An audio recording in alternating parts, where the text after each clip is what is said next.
Perkenalkan, nama saya Muhammad Ryan Agriawan dengan NIM 244005533 yang berasal dari Universitas Bina Nusantara. Di sini saya akan menjelaskan hak-hak asasi manusia atau HAM.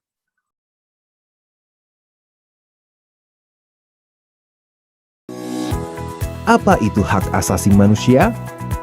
Hak asasi manusia adalah hak yang melekat pada manusia sebagai anugerah Tuhan yang wajib dihormati, dijunjung tinggi, dan dilindungi oleh negara, hukum, dan semua orang.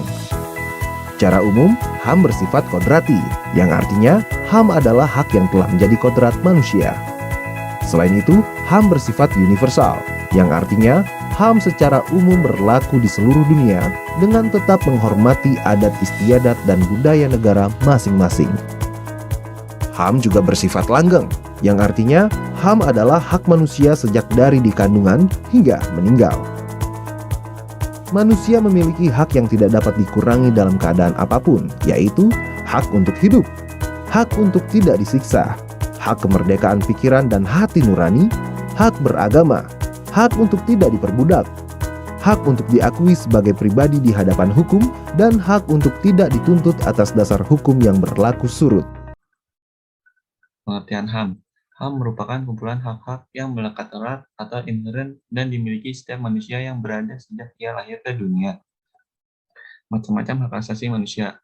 Hak asasi manusia terdiri dari 6 macam. Yang pertama ada hak asasi pribadi, personal right. Yang kedua, hak asasi politik, political right. Yang ketiga, hak asasi hukum, legal equality right. Yang keempat, hak asasi ekonomi, property right. Yang kelima, hak asasi peradilan, procedural right. Dan yang keenam, hak asasi sosial budaya atau social culture right. Perkembangan pelindungan HAM. Yang pertama ada Magna Carta. Magna Carta merupakan sebuah piagam yang berisikan hak yang terbentuk karena perselisihan antara Paus, Raja John, dan baronnya. Yang kedua, Bill of Rights. Bill of Rights merupakan sebuah perundang-undangan yang ada di Inggris. Yang ketiga, Revolusi Prancis. Revolusi Prancis itu terjadi karena perseteruan antara rakyat dengan Raja Louis XVI. Yang keempat, ada Deklarasi Universal HAM yang terjadi tahun 1948. Dan yang kelima ada Konvensi Internasional Hak Sipil, Politik dan Ekonomi, Sosial dan Budaya pada tahun 1966. Hak dalam Undang-Undang Dasar 1945. HAM sudah diatur dalam Undang-Undang 1945 yang berada di pasal 28. Yang pertama ada pasal 28A, HAM berkaitan dengan kehidupan dan kehidupan. Yang kedua, pasal 28B, HAM berkaitan dengan keluarga. Yang ketiga, pasal 28C, HAM berkaitan dengan pendidikan, ilmu pengetahuan, dan teknologi.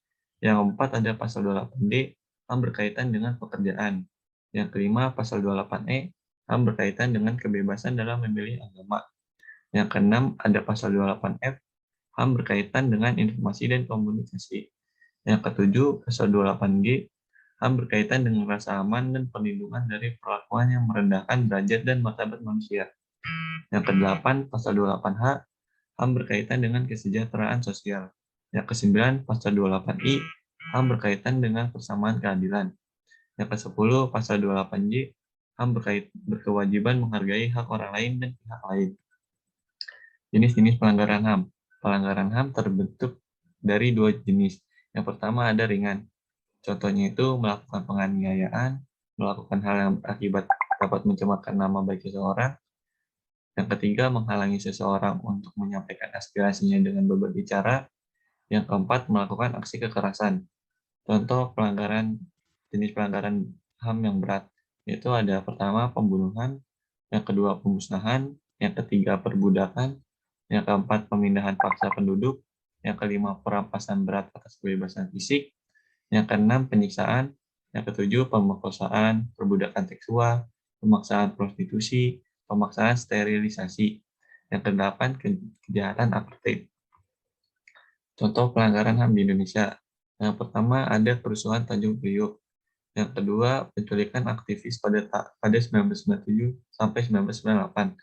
Yang ketiga, penembakan mahasiswa Universitas Trisakti.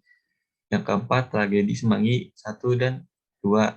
Yang kelima, kasus pembunuhan Munir. Kasus pembunuhan Munir ini masih belum terselesaikan sampai sekarang. Sekian presentasi dari saya. Terima kasih.